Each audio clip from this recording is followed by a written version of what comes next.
नमस्कार दर्शकों, आप देख रहे हैं जी टाइम्स न्यूज टीवी चैनल 1। मैं हूं आर.के. शर्मा। आज के मुख्य समाचार। रामनवमी की आप सबको, देश को बहुत बहुत शुभकामनाएं। ये चुनाव विचारधारा का चुनाव है।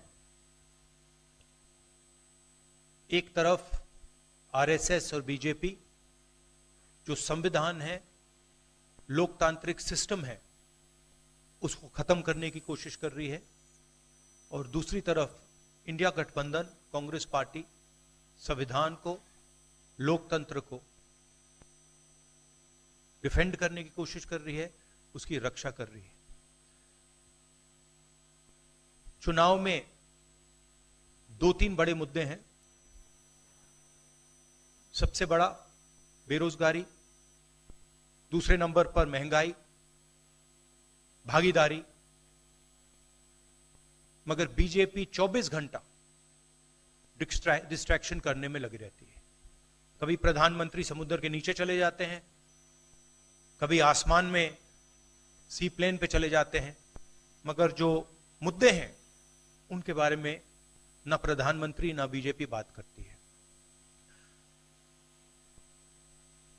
कुछ दिन पहले प्रधानमंत्री ने एएनआई को बहुत लंबा इंटरव्यू दिया। स्क्रिप्टेड था, मगर फ्लॉप शो था। प्रधानमंत्री जी ने उसमें इलेक्टोरल बॉन्ड्स समझाने की कोशिश की। प्रधानमंत्री जी कहते हैं कि इलेक्टोरल बॉन्ड्स का सिस्टम ट्रांसपेरेंसी के लिए लाया गया, राजनीति को साफ करने के लिए लाया गया।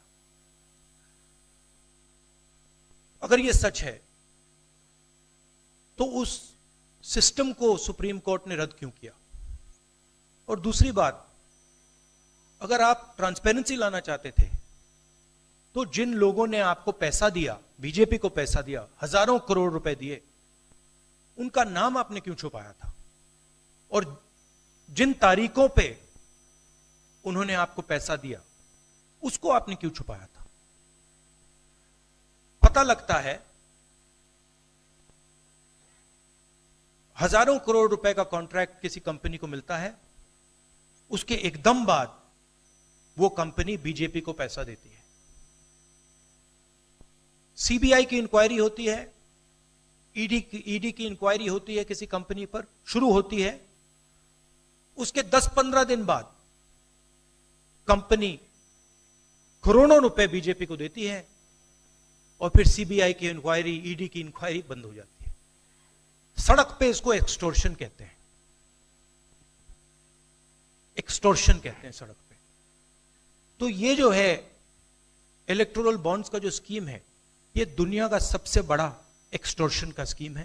हिंदुस्तान के सारे बिजनेसमैन इस बात को समझते हैं, जानते हैं, और प्रधानमंत्री जितनी भी सफाई देना चाहें कोई फर्क नहीं पड़ने वाला है, क्योंकि पूरा देश जानता है कि प्रधानमंत्री भ्रष्टाचार के चैंपियन है।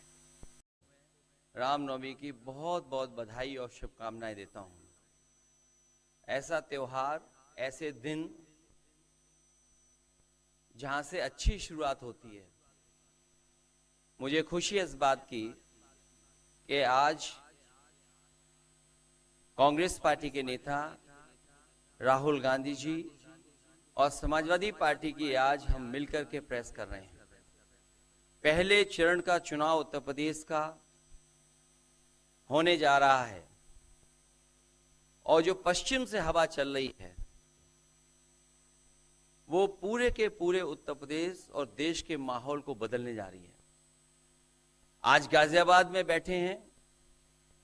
इस बार भारतीय जनता पार्टी को गाजियाबाद से लेकर के गाजीपुर तक इंडिया गठबंधन सफाया करने का काम करेगा।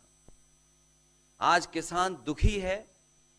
तमाम जो वादे किए थे भारतीय जनता पार्टी की हर बात झूठी निकली, उनके वादे झूठे। न किसान की आय दोगुनी हुई, न नौजवान को नौकरी रोजगार मिला, और जो सपने दिखाए थे विकास के वो भी अधूरे हैं। जो इनका नैतिकता का बुलबुला था वो भी टूट गया। इलेक्टोरल बॉन्ड ने इनका बैंड बजा दिया। भारतीय जनता पार्टी सभी भ्रष्टाचारियों का गोदाम बन गई। न केवल भ्रष्टाचारियों को ले रहे हैं, बल्कि भ्रष्टाचारियों ने जो कमाया है उसको भी अपने साथ रख रहे हैं। जहां उत्तर प्रदेश देश का सबसे बड़ा प्रदेश है, डबल इंजन की सरकार में जो दावा करता रहा है, इनका एक ही नारा है, झूठ बोलने का और लूटने का। लूट और झूठ भारतीय जनता पार्टी की पहचान बन गई है। पेपर लीक कितने हुए हैं? एक दो होते तो ठीक था, लेकिन 10 पेपर लीक हुए। और मैंने कई मौकों पर वो बात बताई कि अगर एक परिवार के हम केवल 3 सदस्यों को मान लें, जिस व्यक्ति ने परीक्षा लिखने की तैयारी की, जो परीक्षा नहीं दे पाया पेपर लीक के कारण, और उसके मां बाप को अगर हम जोड़ लें तो ऐसे 60 लाख नौजवान हैं। 60 लाख नौजवानों का भविष्य अंधकार में डाल दिया। और अगर 60 लाख का गुणा करें हम 3 से, 1 करोड़ 80 लाख, और 1 करोड़ 80 लाख को अगर हम डिवाइड कर दें 80 लोकसभाओं से, तो भारतीय जनता पार्टी का 2,25,000 वोट हर लोकसभा में कम हुआ है। इसलिए एक भी वोट बट ना पाए। जहां हमें मतदान करना है, वहीं मतदान के दिन हमें सावधान भी रहना है। अगर हम सावधान रह करके मतदान करेंगे और अपने बूथ की चौकीदारी करेंगे तो भारतीय जनता पार्टी का सफाया होगा।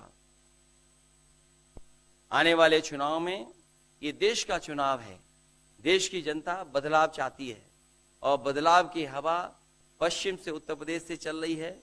और मुझे पूरा उम्मीद है आने वाले समय में इंडिया गठबंधन और नई सरकार देश में दिखाई देगी।